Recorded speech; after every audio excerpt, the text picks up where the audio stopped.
कार्यक्रम कृषि दर्शन में आप सभी किसान भाइयों का नमस्कार जोहार।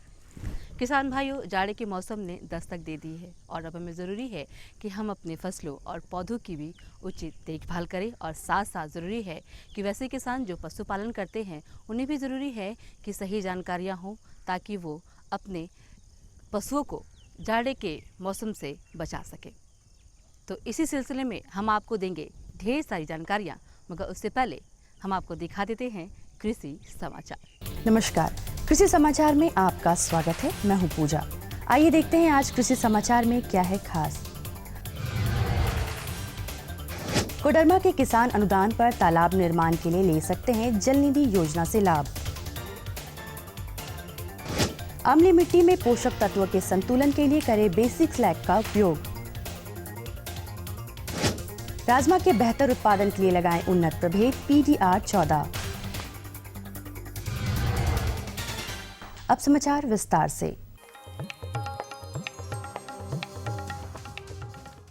झारखंड सरकार की ओर से कोडरमा जिला में तालाब द्वारा सिंचाई की सुविधा बढ़ाने के लिए जल निधि योजना चलाई जा रही है। इस योजना के तहत पर्कुलेशन टैंक यानी मध्यम एवं निचले खेत में तालाब का निर्माण किया जाएगा। तालाब की लंबाई 120 फीट, चौड़ाई 100 फीट और गहराई 12 फीट होगी। प्रति इकाई योजना लागत 4,70,000 रुपए है। इसमें 90% अनुदान सरकार देगी। योजना का कार्यान्वयन निधि संस्थान, जल छाजन या पानी पंचायत के अध्यक्ष सचिव के माध्यम से कराया जाएगा। समिति के सदस्यों के पास क्लस्टर में न्यूनतम 10 एकड़ भूमि होना अनिवार्य है। कोडरमा के किसान इस योजना से लाभ लेने के लिए 5 नवंबर 2016 तक कैंप कार्यालय, ब्लॉक परिसर कार्यालय कोडरमा में आवेदन दे सकते हैं। जिस खेत की मिट्टी का pH मान 5.5 से कम हो, ऐसे खेत में खासकर दलहन, तिलहन और मक्का जैसे फसलों की सफल पैदावार के लिए चूना तत्व जैसे बेसिक स्लैग का उपयोग आवश्यक है। बेसिक स्लैग में आमतौर पर 35 से 40% कैल्शियम ऑक्साइड तथा 2 से 3% स्फूर पाया जाता है, जिससे अम्लीय मिट्टी की फसल के पैदावार में बहुत लाभ पहुंचता है। झारखंड की मिट्टी में स्फूर और कैल्शियम की कमी है, जिससे बेसिक स्लैग का उपयोग से दूर किया जा सकता है तथा फसल उत्पादन में वृद्धि लाई जा सकती है। रबी फसलों की खेती से अच्छी उपज लेने के लिए सबसे जरूरी है खेतों की अच्छी तैयारी। किसान भाई इसके लिए सबसे पहले मिट्टी पलट हल से अच्छी तरह जुताई करें और खेत में 10 टन सड़ी हुई गोबर की खाद प्रति एकड़ की दर से डालें। किसान भाइयों, रबी मौसम में मिट्टी में नमी रहती है, इससे जुताई कोड़ाई में सहूलियत होती है। मिट्टी पलट हल और उसके बाद देसी हल से कई बार जुताई करने और मिट्टी को भुरभुरी कर देने से पोषक तत्वों को मिट्टी के कणों में घुलना मिलना आसान हो जाता है, जबकि सड़ी हुई गोबर की खाद मिट्टी में जैविक तत्वों को बढ़ाने में सहायता करता है। खेत की तैयारी करने के लिए सबसे पहले जो हल मिट्टी पलटने वाला हल होता है उससे 1 या 2 बार जुताई करनी चाहिए और उसके बाद देसी हल से 2-3 जुताई करके मिट्टी को हम लोग तैयार करते हैं।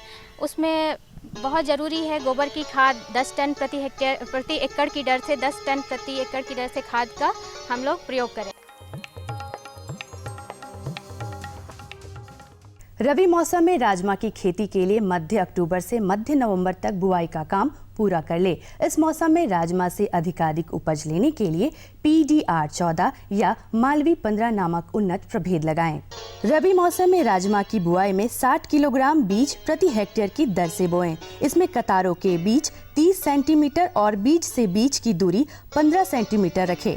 झारखंड में राजमा के अधिकाधिक उत्पादन के लिए किन उन्नत प्रभेदों को लगाना ज्यादा फायदेमंद होगा, आइए इस संबंध में जानते हैं कृषि विशेषज्ञ से। झारखंड में राजमा को लगाने का मुख्य समय जो है मध्य अक्टूबर से मध्य नवंबर है और इसकी प्रजातियां जो हैं, मुख्य प्रजातियां हैं PDR 14, Malvi rajma 15, Malvi rajma 137, VL rajma 125, VL rajma 63।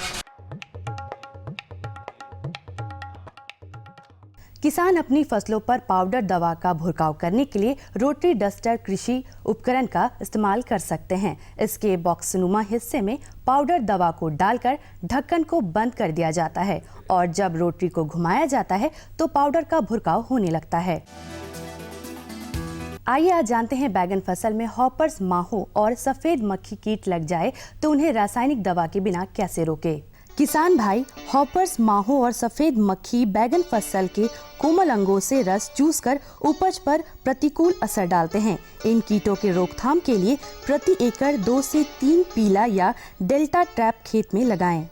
और अब एक नजर राज्य के 5 प्रमुख शहरों के मौसम के मिजाज पर। आज राज्य के 5 प्रमुख नगरों के अधिकतम और न्यूनतम तापमान कुछ इस प्रकार दर्ज किए गए। रांची का अधिकतम तापमान 28 डिग्री सेल्सियस और न्यूनतम 17 डिग्री सेल्सियस। जमशेदपुर का अधिकतम तापमान 32 डिग्री सेल्सियस और न्यूनतम 21 डिग्री सेल्सियस। मेदिनीनगर का अधिकतम तापमान 30 डिग्री सेल्सियस और न्यूनतम 17 डिग्री सेल्सियस। देवघर का अधिकतम तापमान 30 डिग्री सेल्सियस और न्यूनतम 19 डिग्री सेल्सियस और धनबाद का अधिकतम तापमान 31 डिग्री सेल्सियस और न्यूनतम 20 डिग्री सेल्सियस दर्ज किया गया।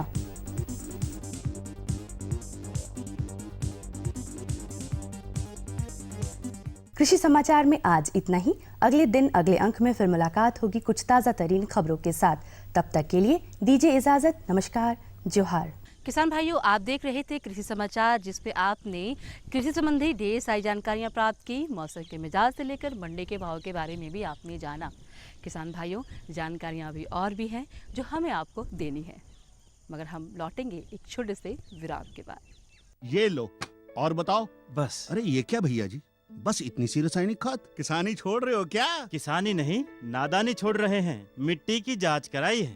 अब तो लालाजी जितनी जरूरत है उतने ही उर्वरक खेत में डालेंगे। हाँ किसान भाई आज ही अपने जिले की नजदीकी भूमि परीक्षण प्रयोगशाला में मिट्टी की जांच जरूर करवाएं और मिट्टी में पोषक तत्व, नमी व पौधे के विकास को देखते हुए केवल जरूरत के अनुसार ही पोषक तत्व डालें। और हाँ, मिट्टी में गंधक, जस्ता, बोरोन जैसे सूक्ष्म पोषक तत्वों का पता लगाना भी न भूलें। उर्वरक और जैविक खाद के सही उपयोग से भूमि का उपजाऊपन बनाए रखें, उत्पादकता बढ़ाएं, खर्चा घटाएं और बहुमूल्य विदेशी मुद्रा बचाने में भी सहयोग दें। और हाँ, धीमी गति से नाइट्रोजन उपलब्ध कराने वाले उर्वरकों जैसे नीम लेपित यूरिया को प्राथमिकता दें और यूरिया का पत्तों पर छिड़काव करें। अरे वाह, तू तो सचमुच समझदार हो गया रे। अधिक जानकारी के लिए संपर्क करें जिला कृषि अधिकारी या किसान कॉल सेंटर। किसान भाइयों, कार्यक्रम की शुरुआत में ही मैंने आपको बताया था कि जाड़े के मौसम ने दस्तक दे दी है और वैसे किसान जो फसल और पशुपालन करते हैं उसके बारे में हम आपको देंगे ढेर सारी जानकारियाँ। किसान भाइयों, आप पशुपालन तो करते ही हैं और अब ज़रूरी है कि जाड़े के मौसम ने दस्तक दे दी है तो हम अपने पशुओं की किस तरीके से उचित व्यवस्था करेंगे और उनके आवास किस प्रकार के जो रखेंगे उसके रखरखाव के बारे में भी हम आपको देंगे ढेर सारी जानकारियाँ। आज हम आए हुए हैं केवीके दिव्यान में और जानेंगे कि जाड़े के मौसम में दुधारू पशुओं के लिए आवास और आहार की व्यवस्था कैसी होनी चाहिए। डॉक्टर साहब, हम जानना चाहेंगे कि ठंड का मौसम आने वाला है और ऐसे में हमारे जो दुधारू किसान हैं, दुधारू पशुपालन करते हैं, तो उनके लिए आहार की व्यवस्था बहुत ही उचित रखनी होती है, क्योंकि ठंड में बहुत ज़्यादा ठंड बढ़ने की आशंका रहती है झारखंड में। और ऐसे में हमारे जो किसान हैं वो उनके लिए आवास की व्यवस्था कैसे करेंगे। जैसे कि हम लोग आवास व्यवस्था पर बात कर रहे थे, क्योंकि ठंड मौसम में काफ़ी तापमान में गिरावट आती है और साथ साथ तेज़ हवाएं चलती हैं, जो सर्द हवाएं चलती हैं उनका सीधा असर जानवरों पर पड़ता है। तो सर्वप्रथम हम सलाह देंगे कि आप कोशिश करें आपके जानवरों का जो आवास बना हुआ है उस आवास में सर्द हवाएं सीधी तौर पर उनके संपर्क में ना आने पाएँ।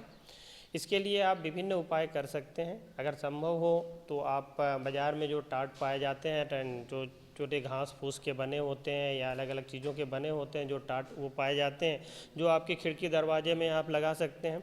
इसके अलावा कम पैसों में आप उसका एक, जिसको हम जुगाड़ की तकनीक कहते हैं बाद में, उस तरह की स्थिति में भी, जैसे जूट बोरा आपके अक्सर जो फार्म होते हैं उसमें कुछ कुछ सामान आते रहते हैं, तो उन जूट बोरों को भी आप अपने खिड़की दरवाजे में टांग सकते हैं, जिससे जो सर्द हवाएं सीधी तौर पे जानवरों के संपर्क में आती है उसे रोक सकती हैं और इसके प्रभाव से आप उनको बचा सकते हैं। साथ साथ आपका फर्श ज़्यादा ठंडा ना हो, इसका भी ध्यान रखना चाहिए। फर्श तो ऐसे बनाने के समय ही हम उसका ध्यान रखते हैं, लेकिन फिर भी इस मौसम में विशेष करके ध्यान रखना चाहिए कि पानी का रिसाव ज़मीन पर हमेशा ना हो, ज़मीन सूखा रहे। और पिछावन के लिए अगर आपके पशुशाला में विशेष करके अगर प्रसूति गायें हैं, जो बच्चा देने वाली गायें हैं या जो बच्चा दे दिए हैं उस समय में, तो उन सबों के लिए कुछ अनुकूल बिछावन की ज़रूरत पड़ती है, जिससे कि उनका जो नीचे का फर्श है वो थोड़ी हल्की गर्म रहे। इसके लिए हमारे आसपास में पाए जाने वाले बहुत सारे चीज़ों का हम उपयोग कर सकते हैं, जैसे टूटे फूटे बोरे, छटे पुराने बोरे होंगे उनको भी उपयोग कर सकते हैं, या फिर पुआल जो हम लोग प्रयोग करते हैं उस पुआल को बिछावन तौर पे प्रयोग कर सकते हैं। बिछावन देने से गायें, जो दुधारू गायें हैं विशेष करके, हमारे थोड़ी आराम महसूस करती हैं। इसके अलावा प्रसूति के बाद उनको अगर हम इन सबों की व्यवस्था ना करें तो उनके थन पर विशेष प्रभाव पड़ता है और वो एक थनैला का कारण भी बन सकता है। तो क्या कोई वैकल्पिक ऐसी व्यवस्था है जिसको कि अस्थायी तौर पे किया जा सके? पुआल की व्यवस्था ना करके अगर वो पैसे से उनकी अगर बहुत तंगी नहीं है, वो सक्षम है, तो आप कावमेट, आजकल बाज़ार में विभिन्न प्रकार के कावमेट आते हैं, हम कावमेट का प्रयोग कर सकते हैं, जो कि उसको थोड़ी नीचे की जो ठंड है, फर्श की जो ठंड है, उसे वो बचा सकता है। इसके अलावा उठने बैठने में भी कावमेट जो हम प्रयोग करते हैं उसमें जानवरों को उठने बैठने में भी काफ़ी सहायता मिलती है। इससे कभी कभी क्या होती है कि जो अधिक वजन की जो गायें रहती हैं उनको अगर खुला फर्श में रखें, जो पक्का फर्श में हम रखे हुए हैं, तो उठने बैठने के समय में उनके फर्श में आगे उठने जो रगड़ होती है, जो रगड़ाव होती है, उसके कारण आगे घुटने पे जो अगला पैर की उसमें घाव पड़ जाते हैं और वो घाव से उनको काफ़ी परेशानी होती है। तो अगर हम कावमेट का प्रयोग करें तो इससे बचा जा सकता है। अब हम जानना चाहेंगे कि सीधी हवा की आपने बात की, तो कभी कभी हम लोग गांव में देखते हैं कि ओढ़नी टाइप का कुछ बना के गायों को ओढ़ा दिया जाता है, तो यह कहाँ तक सार्थक है, और अगर इसकी कोई व्यवस्था और अगर कर सकते हैं हमारे किसान भाई तो वो क्या है? ये बहुत एक कारगर तकनीक है जिसकी आप बात कर रहे हैं। ये बहुत पुरानी तकनीक है जो कि बनी हुई है और ये अभी भी इस मौसम में, इस समय में इतनी विज्ञान की प्रगति होने के बावजूद भी ये तकनीक बहुत ही कारगर है, क्योंकि पूरे रूम को गर्म रखने में हमें काफ़ी पैसे का खर्च करना पड़ता है और इसके लिए जो ग्रामीण क्षेत्रों की बात करते हैं या जो कम पूंजी वाले किसान हैं उनके लिए ये संभव नहीं हो पाता है। तो वो प्रति गाय के हिसाब से, जैसे इसको हम एप्रन कहते हैं, अभी एप्रन या फिर आप दूसरे हिसाब से कहें तो उसको एक बोरे वोरे का बना के पेट के किनारे नीचे से बांध के पीठ के ऊपर आप एक एप्रन के तौर पर मोटे कपड़े, दरी, जो फटे पुराने दरी हैं या फिर जूट के बोरियां हैं, उनका प्रयोग हम कर सकते हैं, जिसके उनके जो शारीरिक तापमान है उसमें जो अचानक गिरावट होती है उसको हम रोक सकते हैं और उनका जो शारीरिक तापमान है उसको बनाए रख सकते हैं, जिसकी उसकी अन्य जो उपापचय क्रियाएँ हैं जो ढंग से होती रहें, जिससे हमको उत्पादन भी समय समय पर अच्छी तरह से मिलता रहेगा। लेकिन अगर जानना चाहेंगे कि जो दुधारू पशु हैं उनकी आहार की व्यवस्था भी ठंड में थोड़ी सी बदलाव आ जाती है, तो वो कौन कौन से हमारे किसान भाई बदलाव करेंगे कि उनके जो पशुओं में है दूध की उत्पादन क्षमता अधिक बरकरार रहे? क्योंकि इस मौसम में प्रतिकूल परिस्थितियों से लड़ने के लिए जानवरों के शरीर में कुछ एक्स्ट्रा वर्क भी करना पड़ता है, उनको एक्स्ट्रा हीट के लिए उनके शरीर में उपापचय क्रियाएँ बढ़ी रहती हैं, जिसको हम लोग बेसिक मेटाबॉलिक रेट के नाम से जानते हैं।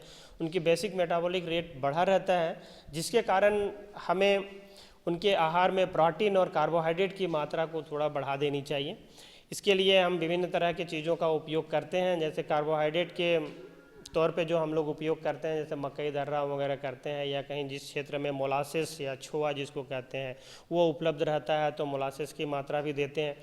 फिर मिनरल मिक्सचर की मात्रा थोड़ी बढ़ा देनी चाहिए, जितनी हम आवश्यकता के अनुसार, जैसे 30-40 ग्राम हम अमूमन व्यवस्था करते हैं या प्रतिदिन देते हैं, तो इस स्थिति में हम उसको 40-50 ग्राम तक भी प्रतिदिन बढ़ा सकते हैं। कार्बोहाइड्रेट की जहाँ तक बात है, कार्बोहाइड्रेट में विशेष करके इस क्षेत्रों में लोग मकई दर्रा का ही प्रयोग करते हैं, जो मुख्य रूप से कार्बोहाइड्रेट का सोर्स बना होता है, तो उसकी मात्रा थोड़ी हम बढ़ा सकते हैं। प्रोटीन के तौर पर जो किसान भाई जैसे केक का प्रयोग करते हैं, जो खल्ली है, विभिन्न तेल खल्लियों का प्रयोग करते हैं, जैसे बादाम खल्ली हो गया, सरसों खल्ली हो गया, तिल खल्ली हो गया, खरबूजा खल्ली हो गया, इन सबों की मात्रा हम थोड़ी बढ़ा सकें, ताकि जो दाना मिश्रण हम बनाते हैं उसमें प्रोटीन की ओवरऑल जो मात्रा है उसको हम 18 से 20% तक कर सकें। इससे हमें इस प्रतिकूल सर्द के समय पे विशेष करके जो प्रतिकूल परिस्थितियाँ उत्पन्न होती हैं उससे थोड़ी लड़ने में जानवरों को सुविधा होती है। यानी कि खान पान की जो व्यवस्था गर्मी में हमारे किसान भाई करेंगे उसे थोड़ा इतर करना होगा ठंड के मौसम में। अब हम चलते चलते आपसे यह जानना चाहेंगे कि ये तो जो दुधारू पशु हुए उनके लिए खान पान की व्यवस्था हुई, लेकिन जो गर्भवती पशु हैं उनके लिए विशेष क्या देखभाल ठंड के मौसम में करेंगे? हमें अगर आने वाले दिनों में उस पशु से ज़्यादा उत्पादन लेना है तो गर्भवती पशुओं की देखभाल बहुत ही आवश्यक हो जाती है। गर्भवती पशुओं को आप जो नियमित रूप से हम उनके खान पान में देते हैं, जितना दाना देते हैं, दाना मिश्रण जो देते हैं, उसके अलावे कम से कम 1 से 1.5 kg तक दाना मिश्रण अतिरिक्त देना चाहिए। इसके अलावा कुछ और चीज़ें हम कहना चाहेंगे इसमें, जैसे अभी ठंडे का मौसम जो होता है जस्ट बरसात के बाद आती है, इससे पहले किसान भाई बहुत ज़्यादा हरा चारा का प्रयोग करते हैं और हरा चारा धीरे धीरे घटते जाती है। हरा चारा की से हम सूखे चारे की ओर बढ़ते रहते हैं। तो एक सलाह रहेगी कि उसमें किसान भाई अचानक सूखे चारे और हरा चारे का बदलाव जो है उसको अचानक न करें। जो सूखा चारा उनको आने वाले दिनों में देना है उसको धीरे धीरे नियमित रूप से बदलाव करें और जो पहले से थोड़ा थोड़ा करके देना शुरू करें, और जैसे ही हरा चारा उनकी उपलब्धता बंद हो जाती है तो अपने आप को पूरे सूखे चारा में परिणत कर सकें। आप हमारे इस कार्यक्रम में आए और हमारे किसान भाइयों को इतनी अच्छी और महत्वपूर्ण जानकारियाँ दी, इसके लिए आपका बहुत बहुत धन्यवाद। तो किसान भाइयों, कैसी लगी जानकारी? महत्वपूर्ण थी ना? हम आशा करते हैं कि इस जानकारी से आप ज़रूर लाभ उठाएंगे। किसान भाइयों, जानकारियाँ अभी और भी हैं, मगर हम लेंगे एक छोटा सा विराम।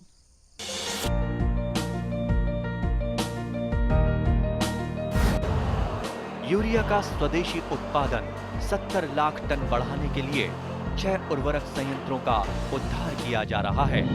FCIL के गोरखपुर, सिंदरी, तलचर और रामागुंडम संयंत्र, HFCL की बरौनी इकाई और BVFCL की नामरू फोर्थ। सोने पर सुहागा ये है कि देश में अब बनेगा सिर्फ नीम लेपित यूरिया, क्योंकि इससे होगा किसानों का फायदा ही फायदा। अनाज का उत्पादन 10% तक बढ़ेगा। बढ़ेगी 10 से 15% नाइट्रोजन क्षमता।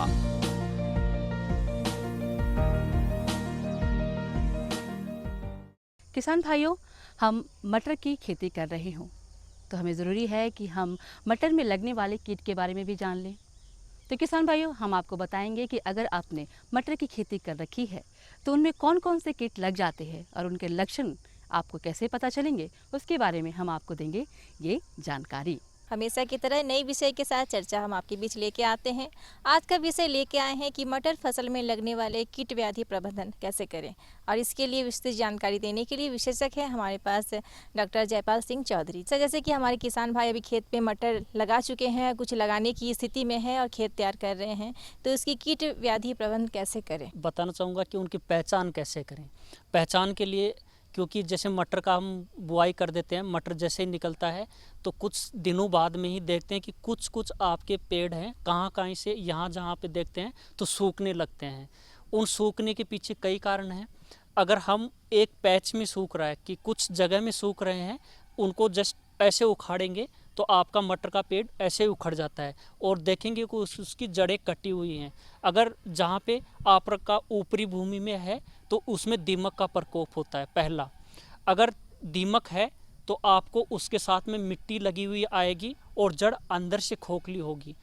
आप दीमक का जो प्रकोप है उसको अच्छे से पहचान पाएंगे। दूसरा, अगर आप जड़ जैसे उखाड़े हैं और पूरा जड़ कटा हुआ है, अंदर की तरफ खोखला नहीं है, तो उसका मतलब है उसमें सफ़ेद लट लगती है। जो सफ़ेद लट नामक कीट है वो लगता है, जो आपको आरंभिक अवस्था में, जैसे आप सर्दी में प्रवेश करेंगे उससे पहले ही आप में ये समस्या जो सफ़ेद लट वाली है वो आएगी। तीसरा, कई बार हम देखेंगे कि ये दीमक और सफ़ेद लट के अलावा जहाँ पे जड़ और तना मिलती है, जहाँ पे जड़ तना मिलता है वहाँ पे अगर उसमें से देखेंगे तो वहाँ से आपका जो मटर का पेड़ है वहाँ से गिरता है, जैसे हवाई और गिर जाता है और टूट के गिर जाता है।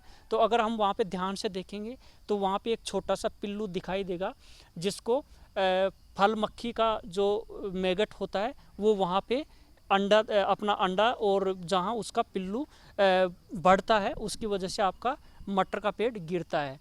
तो जब इसका प्रकोप बहुत ज़्यादा होता है तो आपका खेत में आप 30 से 40% तक के आपके जो पौधे हैं उनको नष्ट कर देता है, क्योंकि जड़ तना मिलने के स्थान से करने से आपका पूरा प्लांट ऊपर का मर जाता है। इसके साथ में जैसे ही आपकी फलियां आती हैं, फलियों में हम देखते हैं हरे रंग का एक पिल्लू अंदर घुसता है। इसका अगर समय पर हम उचित प्रबंधन नहीं करते हैं तो इस कीट का भी हमारे जो डायरेक्ट नुकसान पहुंचा रहा है, तो यह भी काफ़ी नुकसानदायक साबित होता है। इसके साथ में ही मटर में सबसे बड़ी समस्या है कि पाउडरी मिल्ड्यू। जो पाउडरी मिल्ड्यू बीमारी का मुख्य लक्षण यह है, मटर जो है उसमें मटर के ऊपर सफ़ेद रंग का पाउडर दिखाई देता है। जैसे देखते हैं कि किसी ने राख बुरका है, वो आपका जैसे ही तापमान बढ़ेगा सर्दी के बाद में, तो जब जा कर के पाउडरी मिल्ड्यू शुरू होगा।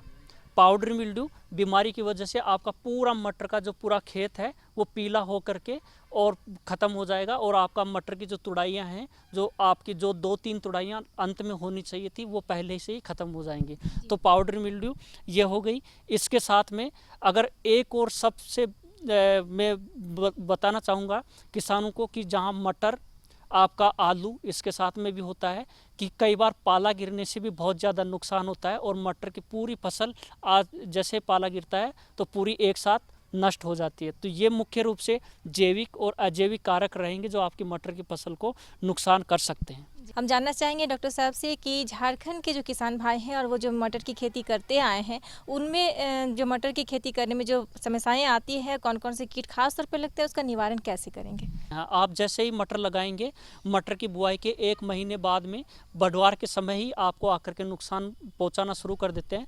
तो इसके लिए जब भी आप मटर की बुआई करें तो इसके लिए 20 से 25 केजी प्रति हेक्टेयर के हिसाब से आप कार्बोफ्यूरॉन जो ग्रेन्यूल्स हैं, जो दाने हैं, उसको आप खेत में ज़रूर मिलाएं। कार्बोफ्यूरॉन जो फ्यूराडोन के नाम से मिलता है, उनके दानों को आप बुआई के समय में खेत में 20 से 25 केजी का बुरकाव करें। ये क्या करेंगे, बुरकाव के बजाय में आपको सलाह देना चाहूँगा कि जहाँ पे आप बुआई कर रहे हैं, जो बुआई बने हुए जो रिज बने हैं, उसी में उसको आप अप्लाई करें।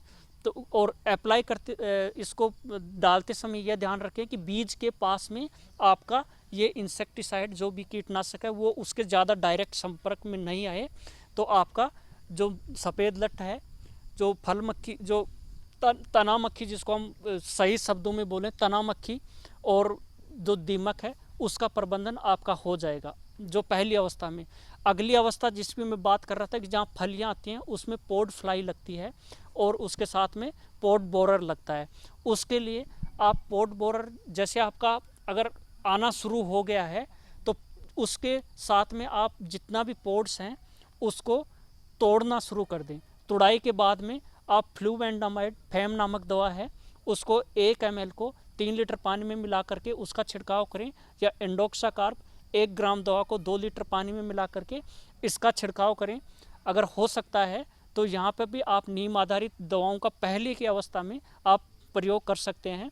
जो नीम आधारित दवाइयाँ, जो नीमाजोल है या नीम बान है, यह आपको मार्केट में, बाज़ार में अच्छे से मिल जाएंगे, हर जगह मिल जाएंगे। इनका आप प्रयोग करें तो उसके लिए आप पोड फ्लाई का और पोड बोरर दोनों का आप नियंत्रण कर सकते हैं। ध्यान देने की बात यह है, जब भी तुड़ाई करें उससे पहले आप पहले दिन छिड़काव नहीं करें, तुड़ाई के 1 से 2 दिन बाद में आप छिड़काव करें तो आपका कीट अच्छे से नियंत्रित होगा। दूसरी एक मुख्य जो समस्या है आपका पाउडरी मिल्ड्यू, जिसकी हम बात कर रहे थे। पाउडरी मिल्ड्यू जब आती है जब आपका तापमान सर्दियों के बाद में बढ़ना शुरू हो जाता है, तो उस समय आपको कैराथेन पाउडर जो आता है, कैराथेन को 3 ग्राम को प्रति लीटर पानी में मिला करके उसका छिड़काव करें, या जो नए आपके कवकनाशी हैं जैसे हेक्साकोनाजोल है उसको 1 ml को प्रति लीटर पानी के हिसाब से, या फिर ट्राइडियोमॉर्फ को 1 ml को 2 लीटर पानी में मिला करके इसका छिड़काव करें जैसे ही तापमान बढ़ता है। क्योंकि आपका मुख्य पाउडरी मिल्ड्यू अगर तापमान बढ़ गया है, अगर आपने रोगरोधी किस्में नहीं लगाई हैं तो ये बीमारी ज़रूर आएगी। और तीसरा लास्ट में मैं बता रहा था कि पाले का बहुत प्रकोप होता है। पाले का प्रकोप होने पर आप कुछ नहीं कर पाते हैं, तो उसके बचाव ही उसका उपाय है। जैसा कि डॉक्टर साहब ने बहुत सारे कीट के बारे में बताएं और उसके निवारण कैसे करेंगे, और जिससे आपको अच्छी मटर की फसल आप कर पाएंगे और आपको अच्छी लाभ भी मिल पाएगी। डॉक्टर साहब, इतनी सारी जानकारियों के लिए आपका बहुत बहुत धन्यवाद। तो किसान भाइयों, मटर की जानकारी कैसी लगी? महत्वपूर्ण थी ना? तो किसान भाइयों, अब वक्त हो चला है आपसे विदा लेने का। ऐसे इच्छा तो नहीं करता आपसे विदा लेने का, मगर क्या करें, समय की पाबंदी है किसान भाइयों। तो किसान भाइयों, जल्दी से कागज़ और कलम उठाइए और हमारा पता नोट कर लीजिए, क्योंकि अगर आप चाहते हैं इस कार्यक्रम के माध्यम से कोई भी जानकारी लेना या देना तो आप हमें इस पते पर संपर्क कर सकते हैं। हमारा पता है कार्यक्रम कृषि दर्शन, कृषि प्रकोष्ठ, द्वारा केंद्र निदेशक, दूरदर्शन केंद्र, रैतू रोड, रांची। फिल्म संख्या है 834001। और अगले अंक में ऐसे ही विशेष जानकारी लेकर हम आपके सामने फिर से उपस्थित होंगे। तब तक के लिए रमनी भौजी को दीजिए इजाजत। नमस्कार, जोहार।